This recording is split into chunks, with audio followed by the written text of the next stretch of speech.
In this video, I'm going to show you how to fade an image into a gradient background on Canva.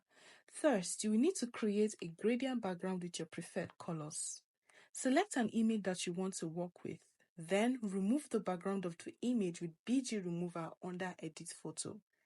Select the transparent effect closest to the base of the color of the background under Elements.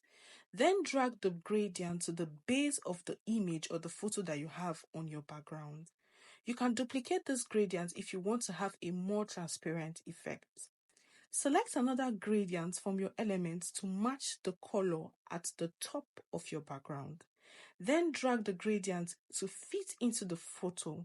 You can also duplicate it to create a more transparent effect. Adjust all edges to perfect your image or design, and then that's about it. That's how to fade an image into a gradient background on Canva. If you have any questions, please let me know in the comments below and I'll do my best to help you out.